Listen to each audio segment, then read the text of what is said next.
mortgage, our signed pledge of payment, backed by the assets we pledge to forfeit should we fail to pay, is the only thing of real value involved in the transaction. To anyone who believes we will honor our pledge, that loan agreement or mortgage is now a portable, exchangeable, and saleable piece of paper. It's an IOU. It represents value and is therefore a form of money. This money the borrower exchanges for the bank's so-called loan. Now, a loan in the real world means that the lender must have something to lend. If you need a hammer, my loaning you a promise to provide a hammer I don't have won't be of much help. But in the artificial world of money, a bank's promise to pay money it doesn't have is allowed to be passed off as money, and we accept it as such.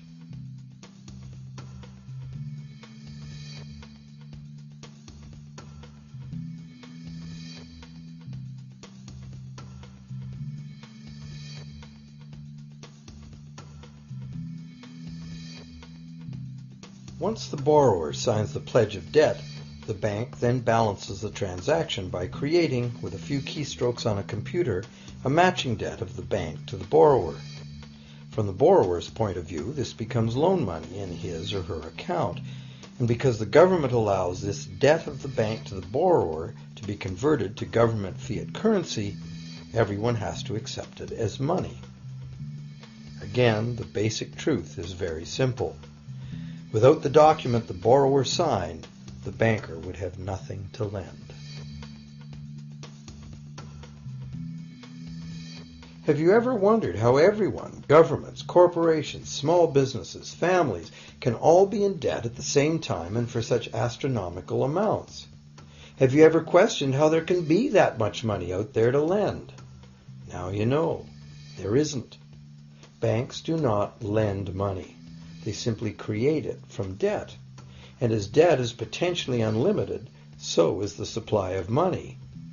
And as it turns out, the opposite situation is also true.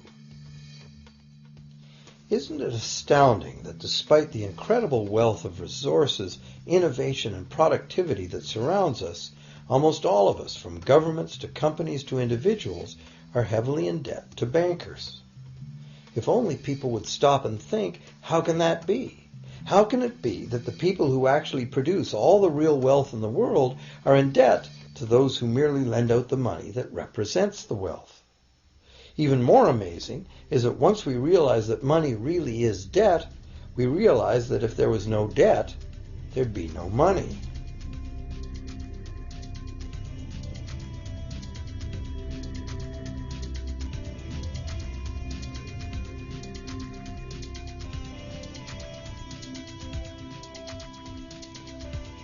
If this is news to you, you are not alone. Most people imagine that if all debts were paid off, the state of the economy would improve. It's certainly true on an individual level.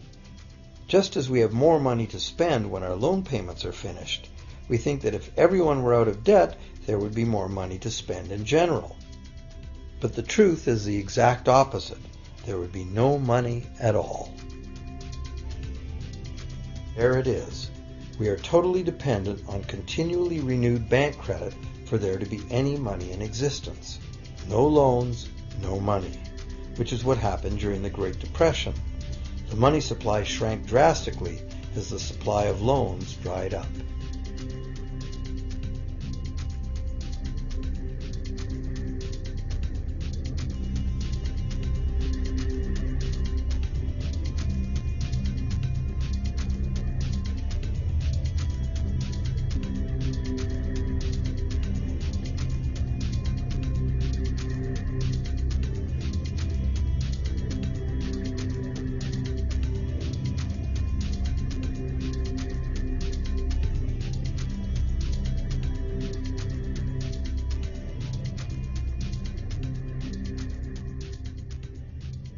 And that's not all. Banks create only the amount of the principal. They don't create the money to pay the interest. Where is that supposed to come from? The only place borrowers can go to obtain the money to pay interest is the general economy's overall money supply. But almost all that overall money supply has been created exactly the same way, is bank credit that has to be paid back with more than was created. So everywhere there are other borrowers in the same situation, frantically trying to obtain the money they need to pay back both principal and interest from a total money pool which contains only principal. It is clearly impossible for everyone to pay back the principal plus interest because the interest money doesn't exist. This can even be expressed by a simple mathematical formula.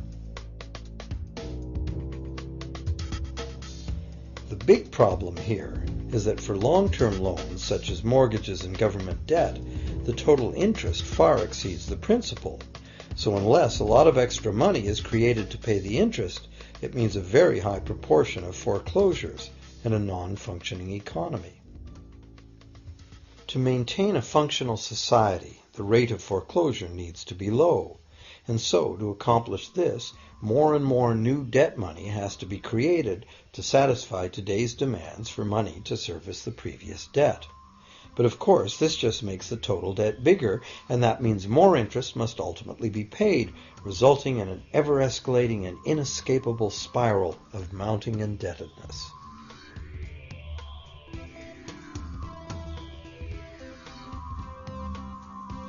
It is only the time lag between money's creation as new loans and its repayment that keeps the overall shortage of money from catching up and bankrupting the entire system. However, as the bank's insatiable credit monster gets bigger and bigger, the need to create more and more debt money to feed it becomes increasingly urgent. Why are interest rates so low? Why do we get unsolicited credit cards in the mail? Why is the U.S. government spending faster than ever? Could it be to stave off collapse of the entire monetary system? A rational person has to ask, can this really go on forever? Isn't a collapse inevitable?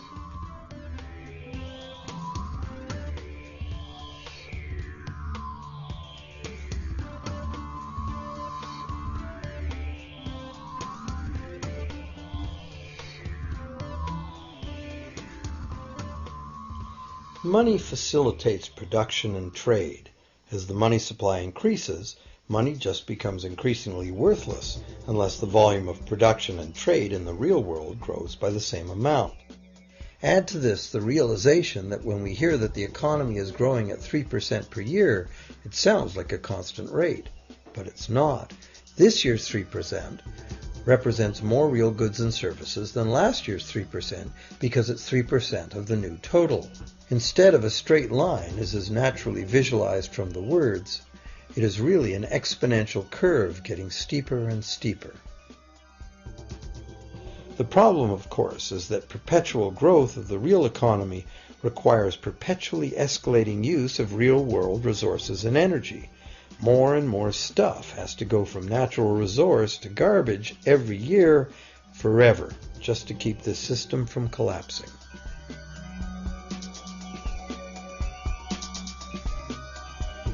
What can we do about this downright scary situation? For one thing, we need a very different concept of money. It's time more people ask themselves and their governments 4 simple questions. Around the world, governments borrow money at interest from private banks. Government debt is a major component of total debt, and servicing that debt takes a big chunk of our taxes. Now we know that banks simply create the money they lend, and that governments have given them permission to do this. So the first question is, why do governments choose to borrow money from private banks at interest when government could create all the interest-free money it needs itself? And the second big question is, why create money as debt at all? Why not create money that circulates permanently and doesn't have to be perpetually reborrowed at interest in order to exist? The third question, how can a money system that can only function with perpetually accelerating growth be used to build a sustainable economy? Isn't it logical that perpetually accelerating growth and sustainability are incompatible? And finally, what is it about our current system that makes it totally dependent on perpetual growth? What needs to be changed to allow the creation of a sustainable economy? At one time, charging any interest on a loan was called usury and was